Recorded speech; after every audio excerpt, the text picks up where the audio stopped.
We're going to talk now about the history of the Santa Claus. But first, we have to talk about the history of Santa Claus himself. Do we? Oh, we do. This is so important. So Saint Nicholas was a 4th century AD Christian bishop in Turkey during the reign of the Eastern Roman Empire. The patron saint of children, known for giving gifts to people secretly. And then in the 1600s, the English Civil War between the royalists and the parliamentarians resulted for a brief time. During which the monarchy of England was abolished. Now Parliament rules the country, and Parliament is dominated by the Puritans, who abolished Christmas. Christmas is too Catholic.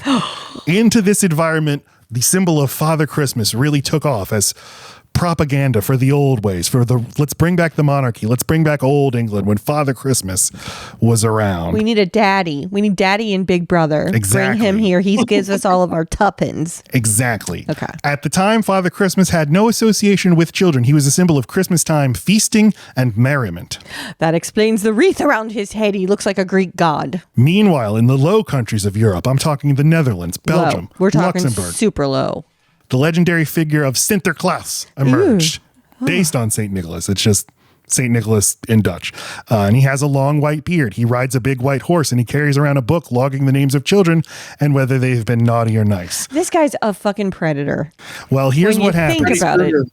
Freddy Krueger before Freddy Krueger. Yes. It's Sinterklaas, bitch. I put your name in my little book in Jagen. Yeah, but how do you feel about gold? I love gold. Every year there is a... Wrong. I did this. I did Dr. Evil. Yeah. You were going for gold member. There is a national Sinterklaas who arrives in November via steamship. And then he gets off and starts a parade and throws... He starts no permits. Just starts throwing the treats to the kids. Thus begins the Christmas season. This culminates on December 6th, the feast of Sinterklaas. He's dressed like the Pope. Yeah, I mean, he looks like a religious figure. He is so Catholic. Now, Sinterklaas, of course, is accompanied by his loyal assistant / slave, Black Pete, who punishes the naughty children. And this character is, of course, performed traditionally in blackface. No. Although now they're like, no, that's soot. He's covered in soot because he goes down the chimney, you see. It's still blackface. So, soot face. Black Pete has receded in popularity in recent years because of this. Like 5 years ago, though. Oh, no. It is absolutely true. The 2020, when the George Floyd protests happened 4 years ago, and they're like, hey, we'd like... And this is in the Netherlands we're still talking? Oh, yeah. They're like, hey, we'd like, reform for police. We'd like a less brutal treatment. They're like, how about instead we get rid of Black Pete? How about instead we... Wait. That's crazy. Matt, yes. Wait. In the movie The Witch... Mm-hmm. That's Black Phillip. Yeah. Okay. The goat from Robert Edgars' The Witch. Okay. Sinterklaas also seems to have been a Christianization of Odin from Norse and Germanic mythology. He gave secret presents during the festival of Yule. Guys, this is all so important. Thank you for bearing with me. In the 17th and 18th... I love this stuff, by the way, Matt. Okay, thank you. Thank you. I was so excited. I spent so much time reading about all of this. In the 17th and 18th centuries, Dutch immigrants to North America brought the legend of Sinterklaas to the New World. Over time, it transmogrified into Santa Claus, an anglicization of Sinterklaas. I went to a private school for 2 years in 6th and 7th grade. Brag. It was like a secular private school for bougie little kids in Mandeville, Louisiana. And there were a number of Dutch kids in this school. And it's one of those things where only later did I realize what was going on, which is like, oh, the Shell was a big employer in New Orleans at the time. Yes. Shell is a Dutch company, Royal Dutch Shell. So they just sent a bunch of people and then they started this private school where they could send their kids. But at the school, they would do a lot of like Dutch things. So we learned all about Sinterklaas. A lot of windmills. Sinterklaas came and visited us. So I know all about Sinterklaas. You say it again. You're gonna love Matt. You're gonna love Klaus on Netflix just after if you like love all this stuff. I'm excited for you to watch. Yes, because when you said that, that's exactly what I was thinking. I love all this shit, so I'm excited to watch that movie. And he's sad that he missed the era of Black Pete. So this should really get. You gotta get that in. Look, I'm not saying I support it. I'm just. I want to see what that's like. All right. In the 19th century, Santa Claus, the legend of Santa Claus, then went back to England. And England's like, hey, we like this. So they merge it with Father Christmas. They're the same person now. Santa Claus, Father Christmas, they're all the same. Just like Jesus and the spirit of Jesus. And Well, that's why I love this stuff, because like you see the way these things transform over time, and then they're like, hey, we like that sort of attribute, so now we'll graft that onto this cultural figure that we have. Just like my phone is a camera, is other stuff too. It's just like that. So here's my question: in 500 years, are people going to watch the movie The Santa Claus, and they're going to be like, hey, in 1994, that's when people started to believe that Santa Claus falls off your roof and dies, and then you become Santa Claus. That's when we started to believe that. No. No, you don't think so? No. I'm going to say no. No, because it's not like the entire world shifted and we started making movies all about that. There's just one movie. Yeah, but this one might be the one that survives. You're being a silly little fuck, aren't you? No, this one might survive, and they'll say this is what people believed back then. No one's going to do that. All right, well, we'll talk now about the origins of the movie itself. So, the idea for this movie starts with screenwriters Leo Benvenuti and Steve Rudnick. They were a comedy writing team. They were sketch performers. They wrote for television, and they had their idea for a movie, their first movie that they would write, starting with the premise, what if you killed Santa Claus and then you had to be Santa Claus? He's really disposable. They give no fucks about Santa Claus the person. I'm just saying, this is like Amazon and its factory workers. If you like pull apart what's going on in this movie, like how many times has this happened? The elves are so nonplussed at the arrival of the new Santa Claus. Give zero shits. Yeah, this probably happens all of the time. And seem annoyed, honestly. It's so unremarkable, I'll have to send a video to you guys, but there's a YouTube video about how it's a theory, and it's like 10 minutes about how you can see elves in the movie before he dies, and like they were setting up the Santa Claus to be Scott Calvin, like they wanted him to die. It's some deep stuff, and I was like, holy crap. Yeah, this might affect your future viewing, but it makes sense, a lot of the stuff they say. So maybe they didn't like the Santa Claus. Okay, right. So maybe they weighed down his suit. Right, and then the pajamas, they know this man's name is already SC, the pajamas are going to fit. Yeah. It just saves. It's like the same reason why you name, if you're going to put your kids through private school, you name them with the same initials. He's a single dad, so he doesn't always have to be with his kid, So he was selected. This is all happening by design. We think we're in control of our lives, but really there are forces behind the scenes pulling us in all directions. Pushing. All right. Comet kicked him. So the script, the title of the movie, Such a Clatter, and it was optioned by Outlaw Productions, which immediately said to these screenwriters, hey, we have lots and lots of notes for you. And the screenwriter said, we didn't know what we were doing, so we just accepted all their changes and incorporated them into the movie. Wow. Then the movie... I can't believe they resisted making Scott Calvin an attorney with the whole Santa Claus thing.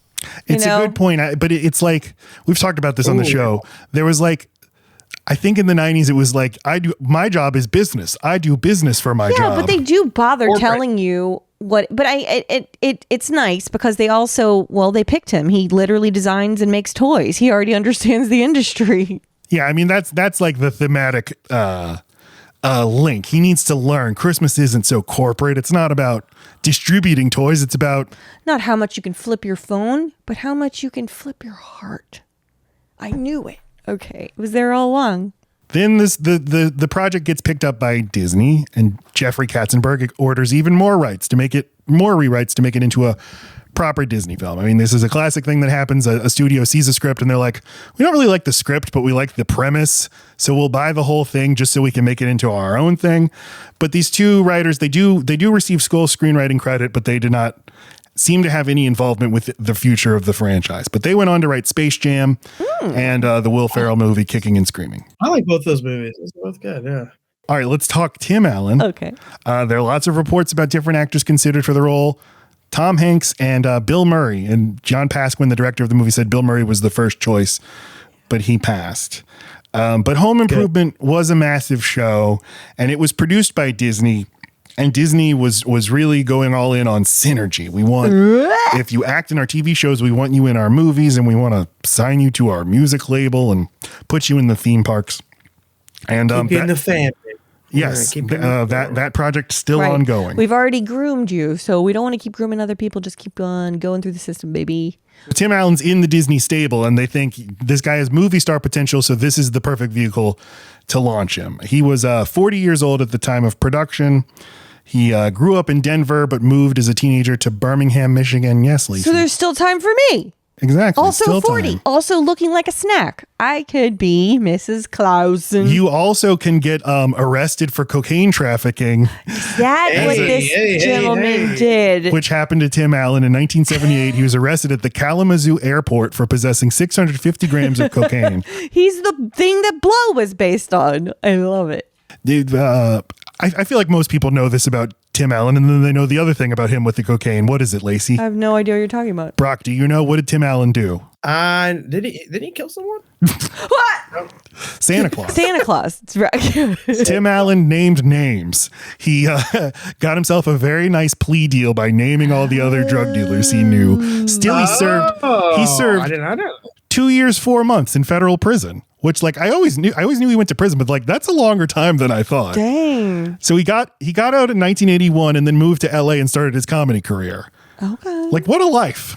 We started talking about Disney stars, and I mistook him for the guy who played Mr. Mosley in Sweet Life of Zack and Cody. He killed someone. Oh. I'm getting my Disney stars mixed up. Yeah, there you go. Fun fact for your audience. Did he get to put on that man's clothes and then do his life, or? I do not believe that was the case. I would love I'd love a video. You should make it, Brock. Actors who have killed people. And princes. Matthew Broderick. Yeah. Just hit somebody with his car. He didn't mean to. I hate Matthew Broderick. So Home Improvement debuts in 1991. This sitcom is based on his stand-up comedy. He gets on stage. He's like, you know how you need more power with your tools? And it's a huge fucking He's so funny. show. But at the time, it was very uncommon for TV stars to cross over into movies. Well, they didn't know who they were fucking with, okay? Because Disney is a pioneer. And then they're all that exists. John Pasquin is hired as the director. He is a longtime TV director, including 39 episodes of, you guessed it, Home Improvement. Including the pilot. So, like, this is a movie directed by a first-time director and starring a TV star. And, the TV star's first time in a movie. Yeah. Yes. And I think this movie really does look like a TV director directed it. I would agree. It looks so flat, like Brock said. I see what you're saying now. Like, especially when they pull up to the North Pole and it's just like two fake hills of powder snow and then a pole that comes up. It looks like it's been done in a set or even a stage. Well, and like even like all the houses he goes to deliver presents, the rooms are just lit, or just totally lit. They're fully lit up. Yeah, that's right. Like, maybe take a little time to try to figure out how to light this so that you can create some atmosphere and suggest, you know what, it's nighttime. It's not the middle of the day. Take a little look at the M&M's commercial where they do exist. It does exist. Oh, yeah, see, that's that's one of my favorite commercials. Oh, I love that commercial. That's the right lit amount. Yeah, look to the commercial. John Pasquin, longtime collaborator of Tim Allen. He directed Jungle to Jungle and Joe Somebody, dozens of episodes of Tim Allen's show Last Man Standing. And guys, Tim Allen has a new sitcom coming out on ABC in January. It's called Shifting Gears. It stars Tim Allen, Kat Dennings, and Sean William Scott. And who's directing the pilot? Why, John Pasquin, of course. Wow. He knows what he's doing by now, Matt. It's so great. Like, it's so surprising that they haven't just rebooted Home Improvement. I think it's sweet. You can tell that they are just guys that are good guys, maybe. Or at least they're two guys like doing bad together. They're best friends. I like it. Lacey loves Tim Allen. I really do. I love it. And agrees with him politically, I believe. What does he say? But Matt, don't ruin him for me. Oh, it's okay. Oh. He's a conservative. He's like tons of Hollywood people are. He's just more vocal about it. No. But I thought that this was notable because it's like, it's just this, like, what year is this? This is a sitcom that's just going to debut on ABC and it stars a bunch of people I've heard of. Okay. I don't know. Okay. That's all. Okay. This movie was a big hit. It makes almost $200 million worldwide on a $22 million budget, followed by a surprisingly successful sequel in 2002, and then a less successful sequel in 2006, and then a Disney Plus series in 2022 and 2023, which seems like it was a Disney saying sorry to Tim Allen for the whole Buzz Lightyear thing. What'd they do to the Buzz Light? What they did him? They made a Buzz Lightyear movie without him. Oh, rude, Disney. Yeah, and it bombed hard.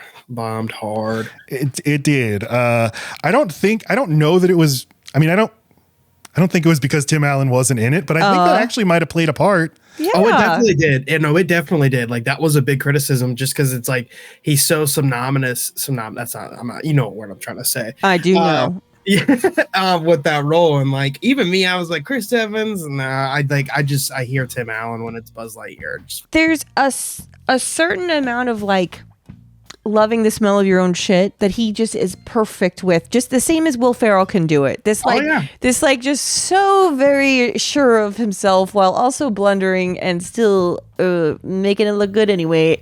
He's a really good smug asshole. That asshole is smug and tight. Who you nevertheless like, and then he does a good job of transforming over the course of the movie. Yeah, he does. That's the Santa Claus.